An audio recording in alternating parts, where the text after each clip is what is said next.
Hello students, today we'll do pair of linear equation in two variables exercise 3.4. In this exercise we'll solve the pair of linear equation by the method of elimination. In the previous exercise 3.3 में बेटा हमने substitution method use किया था solve करने के लिए, इसमें हम एलिमिनेशन मेथड यूज करते हैं। बेसिकली एलिमिनेशन मेथड में क्या होता है, आपको किसी एक वेरिएबल को एलिमिनेट करना है, मतलब कैंसिल आउट करना है। अब कोई भी वेरिएबल कैंसिल आउट कब होता है, जब उसका न्यूमेरिकल कोफिशिएंट सेम होगा, ठीक है। फिर या तो हम उन दो इक्वेशन को ऐड करेंगे या सब्ट्रैक्ट। तो फर्स्ट स्टेप हमारा होता है न्यूमेरिकल कोफिशिएंट को सेम करना। So let's start with the first question बेटा। It is given that x plus y is equals to 5 and 2x minus 3y is equals to 4. ये दो इक्वेशंस हमें गिवन है बेटा। अब आप देखेंगे कि ना तो यहाँ पे x का कोफिशिएंट सेम है, ये 1 है, ये 2 है, और यहाँ y 1 है, ये 3 है। अब इट इज योर चॉइस, आपकी चॉइस है, आप किसका कोफिशिएंट सेम करना चाहते हैं। सपोज आप x का कोफिशिएंट सेम करना चाहते हैं, यहाँ 2x है, यहाँ सिर्फ x है, तो आप क्या करेंगे, इक्वेशन नंबर 1 को अगर मैं 2 से मल्टीप्लाई करूँ तो ये 2 हो जाएगा। तो जब मैं x का कोफिशिएंट सेम कर रही हूँ और मैं 2 से मल्टीप्लाई कर रही हूँ, तो मैं पूरी इक्वेशन को 2 से मल्टीप्लाई करूंगी। आई राइट मल्टीप्लाई इक्वेशन 1 by 2। मैंने 2 से मल्टीप्लाई किया, ये हो गया बेटा 2x plus 2y is equals to 5। दूसरी इक्वेशन क्या थी आपकी, 2x minus 3y is equals to 4। अब आपका x का कोफिशिएंट सेम हो गया। अब आपने देखना है, या तो आप इन दोनों इक्वेशन को ऐड करेंगे या सब्ट्रैक्ट करेंगे, तभी कोई चीज कैंसिल आउट होगी। कैसे करेंगे, अब आपने जब x का कोफिशिएंट सेम किया है, अगर उनका साइन सेम है, मतलब दोनों पॉजिटिव है, तो आप इनको सब्ट्रैक्ट करेंगे, तभी एक नेगेटिव बनेगा और एक पॉजिटिव होगा। अगर इनके साइन ऑपोजिट होते, मतलब एक पॉजिटिव ऑलरेडी होता और एक नेगेटिव होता, तो मैं इन दोनों इक्वेशंस को ऐड करती। अब मैंने इन दोनों इक्वेशन को सब्ट्रैक्ट करना है, क्योंकि यहाँ पे मेरे दोनों साइन सेम है, पॉजिटिव है। मैं बोलूंगी subtracting equation number 3 and 4, subtracting equation 3rd and 4th। Okay, 2x plus 2y is equals to 5, 2x minus 3y is equals to 4। जब सब्ट्रैक्ट करते हैं बेटा तो आप साइन चेंज करेंगे, ये कैंसिल हो गया, ये आ गया आपका 2 plus 3 5y is equals to 1, 5 minus 4 is 1। yes, it will become, sorry beta, it will become 10 because I am multiplying the whole equation by 10। तो ये 10 minus 4 हो गया बेटा 6y is equals to 6 by 5, y is equals to 6 by 5। अब ये जो आपकी y की वैल्यू है, ये आप इक्वेशन 1 या 2 आपकी चॉइस है, आप किसी में भी पुट करेंगे, you will get the value of x। Put y is equals to 6 by 5 in first। हमने फर्स्ट में डाला बेटा, हमारे पास फर्स्ट इक्वेशन है x plus y is equals to 5। तो x plus y की जगह 6 by 5 is equals to 5, x is equals to 5 minus 6 by 5। यहाँ आपने एलसीएम लिया बेटे 5, 25 minus 6, x is equals to 19 by 5। तो आपका x आ गया 19 by 5 और आपका y है 6 by 5। Therefore x is equals to 6 by 5 and y is equals to 19 by 5 is the solution of the equation, is the solution of the equations। Hope it is clear, please note it down।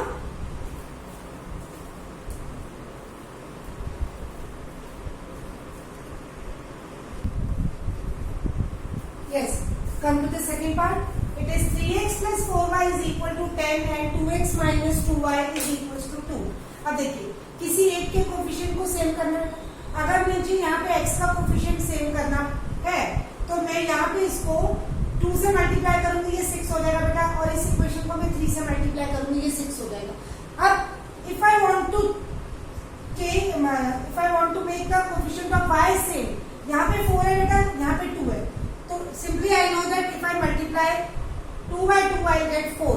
तो मैंने क्या किया, मैंने इस बार इस equation में y का coefficient same किया, तो मैंने मल्टीप्लाई इक्वेशन नंबर 2 को किससे किया, 2 से, जिससे कि मेरा ये 4 हो जाएगा।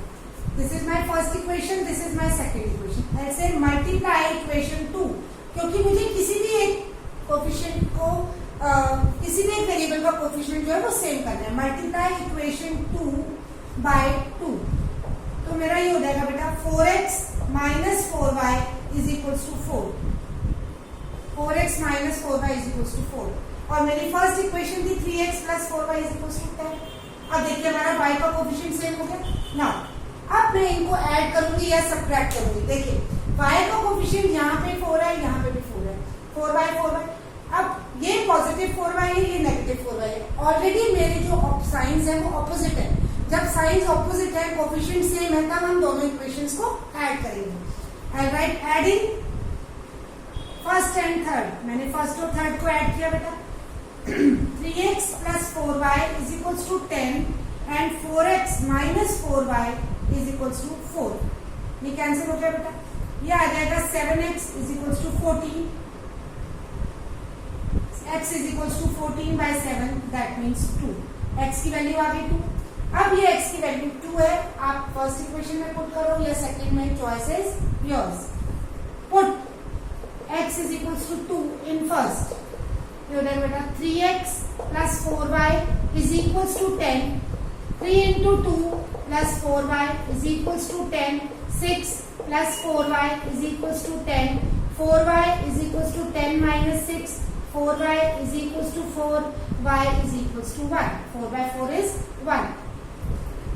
So x is equals to 2 and y is equals to 1 is the solution. So the solution is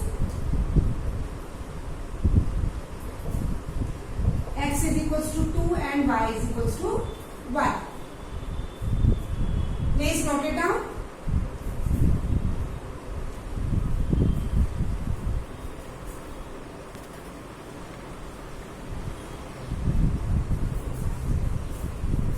Now the third part is 3x minus 5y minus 4 is equals to 0 and 9x is equals to 2y plus 7.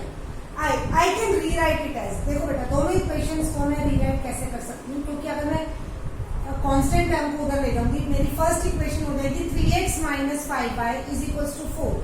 Second equation हो जाएगी 9x minus 2y is equals to 7।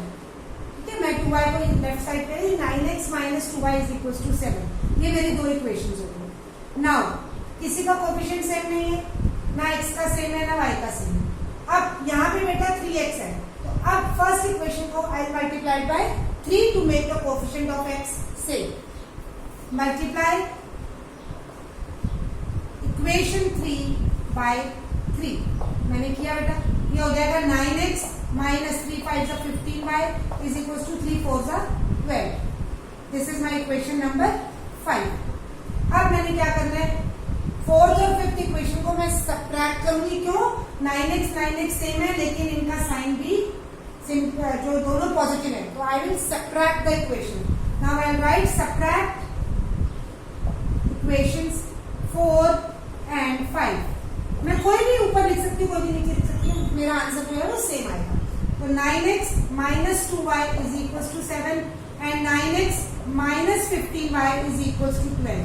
Sign change किया बेटा, क्योंकि subtraction कर रहे हैं, ये cancel हो गया। Plus 15 minus 2 is plus 13y is equal to minus 12 plus 7 is minus 5। तो y is equal to minus 5 upon 13। y is equal to minus 5 upon 13।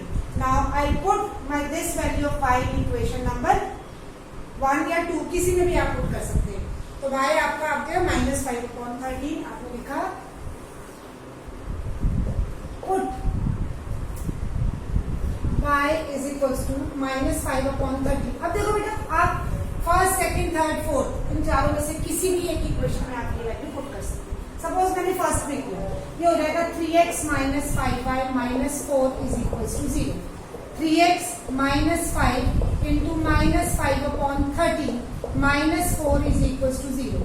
ये हो जाएगा बेटा 3x minus minus plus 25 upon 13। Please be careful, ये जो 5 है ये सिर्फ न्यूमरेटर से मल्टीप्लाई होगा, ये नहीं कि आप 5 को न्यूमरेटर से भी कर रहे हो, 5 को डिनोमिनेटर से भी। दिस 5 मीन्स 5 अपॉन 1, तो ये हो जाएगा minus into minus plus 25 upon 13 minus 4 is equal to 0। 3x is equal to minus 25 upon 13 plus 4। ये दोनों टर्म्स को मैं राइट हैंड साइड पे ले गई, साइन मैंने चेंज कर दिया। यहाँ पे एलसीएम दिया बेटा मैंने 13 minus 25 plus 13 4 52। 3x 3x is equals to, now 52 minus 25 will be 27 upon 13. 27 upon 13. तो x will be 3 यहाँ मल्टीप्लाई हो रहा है, यहाँ जाके डिवाइड हो जाएगा. 27 upon 13 into 3. 3 9s are. So x is 9 upon 13. X will come out to be 9 upon 13. Therefore, the solution is x is equals to 9 upon 13 and y is equals to minus 5 upon 13 is the solution of the equations. Please note it down.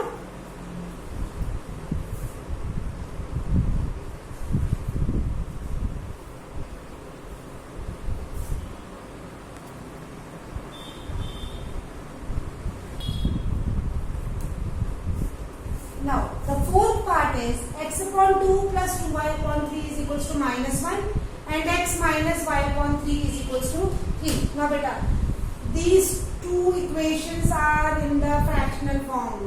ठीक है, तो मैं क्या करूंगी, अगर मुझे इस denominator से छुटकारा चाहिए, but if I want to get rid of this denominator, I'll take the LCM throughout. मैं दोनों throughout LCM ले लूंगी, मतलब LHS और RHS का एक साथ LCM ले लूंगी. तो जब आपने इस इक्वेशन में एलसीएम लिया बेटा, एलसीएम आपका आ जाएगा यहाँ पे 6. Now 2 3 6, 3x plus 4y is equals to minus 6. 3x plus 4y is equals to minus 6. ये हो जाएगा बेटा, क्योंकि मैंने थ्रू आउट एलसीएम लिया, तो I can rewrite the equation as 3x plus 4y is equals to minus 6. ये मेरी इक्वेशन नंबर 1 है. अब इस इक्वेशन को मैंने लिया, एलसीएम लिया बेटा मैंने 3 थ्रू आउट, ये हो जाएगा 3x minus y is equals to 9. That means 3x minus y is equals to 9. अब मैं ये 3 नहीं लिखूंगी क्योंकि मैंने थ्रू आउट एलसीएम लिया, तो मेरा ये वैनिश हो जाता है, क्योंकि दोनों तरफ एक तरह से एलसीएम आपका डिनोमिनेटर आपका सेम है. तो ये हमारी सेकेंड इक्वेशन. अब हमारी फर्स्ट इक्वेशन है 3x plus 4y is equal to minus 6 और सेकेंड इक्वेशन है 3x minus y is equals to 9. अब आप देखेंगे बेटा, यहाँ ऑलरेडी x का कोफिशिएंट आपका सेम है 3x, तो आपने किसी इक्वेशन को मल्टीप्लाई करने की कोई जरूरत नहीं है. आप इन दोनों इक्वेशन को क्या करेंगे, सबट्रैक्ट, क्योंकि कोफिशिएंट सेम है लेकिन इनका साइन भी सेम है. तो subtracting 1 and 2, I write subtracting 1 and 2, equation 1 and 2, ये हो जाएगा बेटा 3x plus 4y is equal to minus 6. अब ये आपका 3x minus y is equal to 9. Subtract करेंगे तो आप साइन चेंज करेंगे बेटा, ये कैंसिल हो गया, ये आ जाएगा 5y is equal to minus 9 minus 6 is minus 15. तो y is equal to minus 15 upon 5, that means minus 3. y आपका आ गया माइनस 3. आपने y की वैल्यू डालनी है minus 3. Suppose in this equation, अगर हम यहाँ पे भी डालेंगे तो भी हमारा आंसर आ जाएगा. मैं डाल देती हूँ equation 1. Put y is equal to minus 3 in equation number 1. ये आ गया बेटा 3x plus 4y is equal to minus 6. 3x plus 4 into minus 3 is equal to minus 6. 3x minus 12 is equal to minus 6. 3x is equal to minus 6 plus 12. 3x is equals to 6, x is equals to 6 by 3, that means 2. So x is equals to 2 and y is equals to 3 is the solution of the equation. Therefore x is equals to 2 and y is equals to minus 3 is the solution of the given equations. Hope it is clear. With this, all the 4 parts of question number 1 are over.